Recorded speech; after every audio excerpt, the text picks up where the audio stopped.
Hello kids, welcome back to the English class. The title of the passage is Every Drop Counts. This is a hard-hitting passage on water conservation. It is not an imaginary story, but it's inspired by the real-life hero Mr. Abid Surti, who is the founder of the NGO Drop Dead Foundation that strives to save water by the humblest of means, by repairing leaking taps. A little bit about Surti now. He is originally from the state of Gujarat and his parents moved to Bombay when he was a child. He excelled in a lot of creative fields as he grew up. Can you believe that he has written about 80 books and has written the screenplays for a few movies? He is a well-known cartoonist and even a painter. We would wonder how one individual can excel in all these fields, but Mr. Surti makes it seem possible. For all his contributions, he was honored with a national award as well. In the year 2007, Mr. Surti founded the NGO Drop Dead Foundation with the intention to save water by repairing leaking taps free of charge. Now, a leaking tap is something that we may not take very seriously. But if you do your math, you'd figure that a moderately leaking tap will waste around 1,000 to 1,300 liters of water a year. That's just one tap, and it's a lot of water. And that's what this NGO is striving to achieve, to raise awareness about groundwater depletion and to save water. Now, this is a serious issue that you can go ahead and read up and be informed about. In the last 13 years of its existence, the foundation has visited over 2,000 houses and repaired leaking taps. Do you know how many liters of water they saved? 20 million liters of water. The strategy is simple. They put up posters in apartment complexes to raise awareness about the issue, and then they offer to help the house owners out on a Sunday. So Mr. Surti, with a helper and a plumber, show up at the houses on Sunday to repair leaking taps. It's not that Mr. Surti has a lot of money to do it. When he started the foundation, he put his own money into it.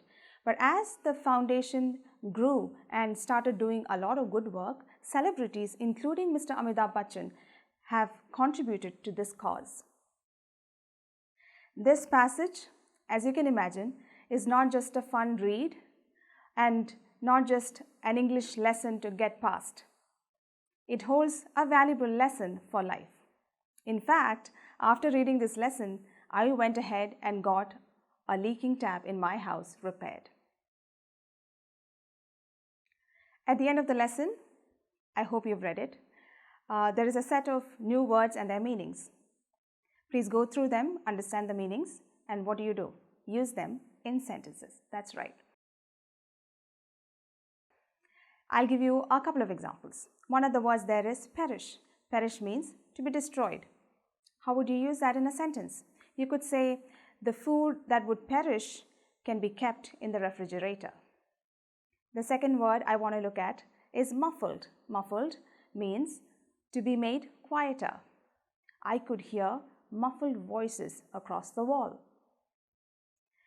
There is an exercise that is given on page number 22 about phrases. There are a lot of phrases that are used in this story. What are phrases? Phrases are again a set of words, but unlike a sentence, they don't really have perfect sense, but they do mean something. So you have to look up the meanings of these phrases and use them in sentences. I'll give you an example. There are two phrases that I would like to introduce to you, carried over and carried out. Carried over means to postpone. The work on Monday got carried over to Tuesday. Carried out means to complete something. She completed her work with excellence. You could use the phrase there saying, she carried out her work with excellence.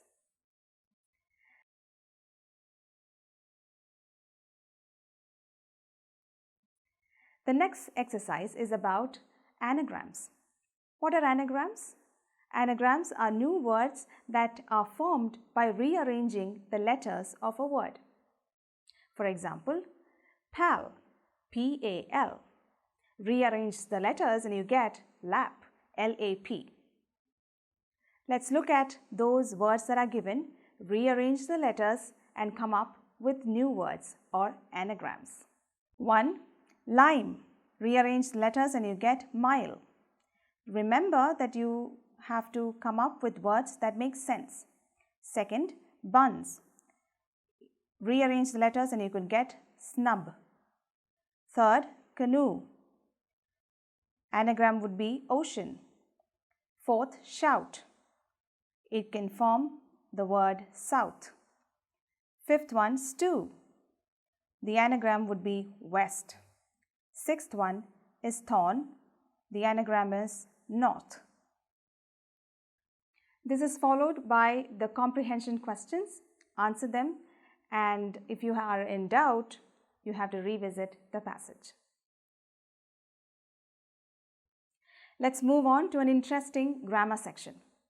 It's about the type of nouns based on the quantity.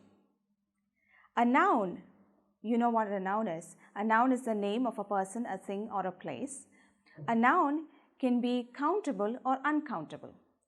Something that can be counted is a countable noun. Example, house. We can count the number of houses, right? Then second type is uncountable nouns where you cannot count them. Example, knowledge, milk. Countable nouns can be either singular or plural. If there is only one, it is singular. If there is more than one, it is plural. An exercise that is to differentiate between countable and uncountable nouns.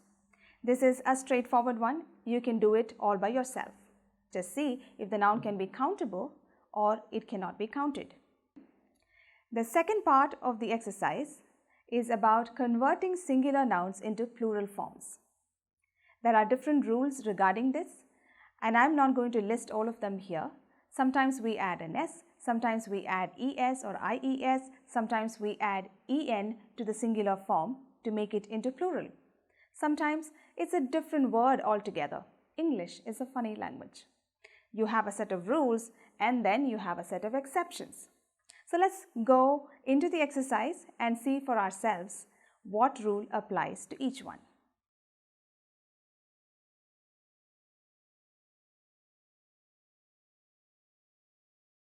Let's look at the first one, fly. This is ending with a Y, so we replace the Y with IES to get flies. The plural form of fly is flies.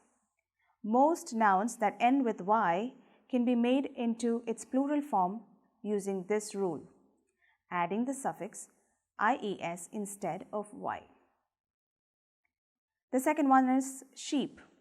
It is a countable noun. We can count sheep, but when it comes to its plural, we use the same word, no change. So the plural of sheep is sheep. Third one, ox. Here we add an EN to it and get the plural form. Ox becomes oxen in plural. Fourth one, woman. We replace the AN with an EN and we get the plural form. So woman becomes women. If you notice, not only did the spelling change, the pronunciation also changed. Woman, women. Fifth one is cheetah. This is easy. The usual, add an S and you get the plural. Cheetah becomes cheetahs in plural. Sixth one is chief. Notice this word ends with an F. So we replace the F with VES to get its plural form. Chief becomes chieves. Similarly, knife ends with F and E. Replace that with VES. So you get knives. Wife, wives. The same rule. The seventh one, thief. Simple, isn't it? Ends with an F. You replace it with VES, you get thieves. Eighth one, goose. Here, the double O gets replaced with a double E. Goose becomes geese. Similarly, foot, double O, gets replaced with double E, foot becomes feet. Ninth one, calf. Tell me how this can be converted into plural. Ends with an F, so it becomes calves. Wolf is the 10th one.